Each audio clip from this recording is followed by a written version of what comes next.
I'm Molly Petrosky and I'm head snitch for Emerson College Quidditch, and today we're going to look at a little training video to get ready for the upcoming tournament.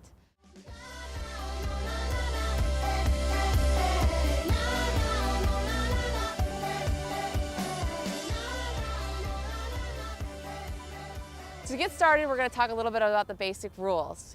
First, snitches should run away from the field for about 10-15 minutes max and then try and get back to the pitch.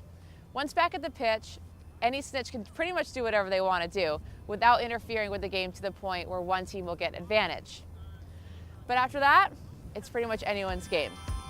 My name is Todd Mitchell. I am a snitch for Emerson College. I'm going to be going over some wrestling moves with you. One of the important things about snitching in terms of wrestling moves is that you always have to be mindful of where the seeker's hands are at all times. Because if you just run up to them and try and grab them in any position or anything like that without thinking about their hands, they're just going to sneak around and grab the snitch tail. So the best thing to do to avoid that is to just take out the hands right from the get-go. Because once you have them here, they can't really do anything. They're yours. The important thing about wrestling with snitching is that you remember that it's not strength that you're using. You're focusing on the seeker's momentum and using their momentum against them to throw them off of you. So yeah, I will be showing you some wrestling moves, then I'll come back and kind of go over exactly what I was doing.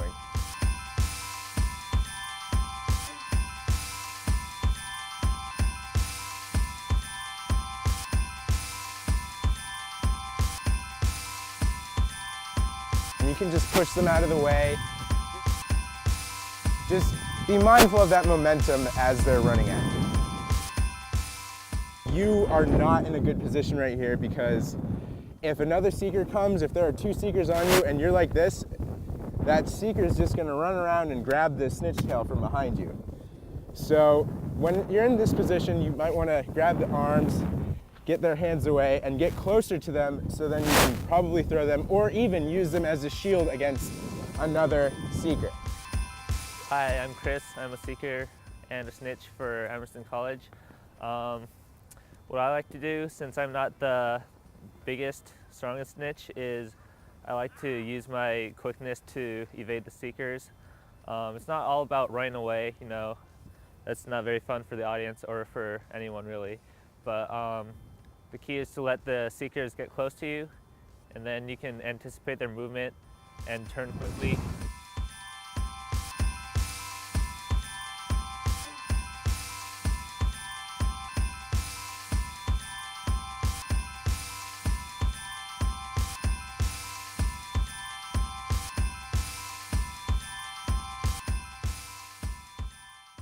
I'm Gabe. I'm a snitch for Emerson College, and I'm going to talk to you about pranks. Because the biggest thing that you have to do when you're snitching is keep the audience entertained. I mean, if it wasn't about that, we would really just have a little remote control car that the seekers chase around. What's so great about having a live snitch is that they have a free will of their own and they are kind of a loose cannon on the field. So pranks are a really great way to really identify yourself as a snitch. And the first thing that you want to do for that is find a really good place to hide when you're off field. What I usually do is before the game starts, I'm taking a lap around the field, I'm warming up, but I'm also keeping my eye out to see what I've got available. Are there tarps on the ground? Are there loose clothes that I can disguise myself with?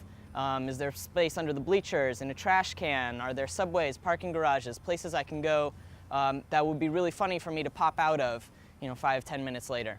And then when you do come back to the field, what you want to think about is, when the seekers are on you, you want to be careful what you're doing to not get caught. But when they're off you, think about things that you can do to get the crowd going. Do a cartwheel, do a front flip, pull your pants down, I don't know, something that really gets them going.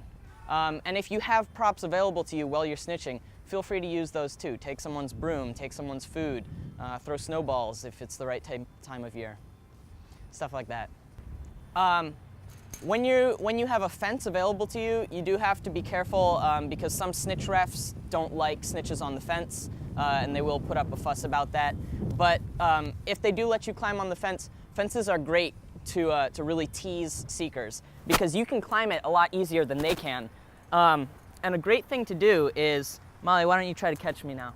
So get just out of reach for them, and you can drop down, and when she tries to get it, you just pull it back up again, drop down, pull it back up, neat, neat, neat, neat. They hate it, but the audience loves it, and it's super easy for you. You can take a break while you're doing this, you know, smoke a cigarette, drink some coffee, whatever you want to do. And then, as soon as she drops her broom or gets beat or something, you jump down and take off. It's really all about frustration. That's the name of the game. Always remember when a snitch is down, they get 3 seconds to get back up on their feet before the seekers can pursue them. So even if it's just a knee or they're completely tackled, always remember that you have 3 seconds. If you're anywhere on the field where you feel unsafe or you feel like you could get hurt, don't be afraid to call dangerous game. Just grab the ref that's closest to you and say, I need a second to get out of this area. Thanks for watching, and we look forward to seeing you at the tournament.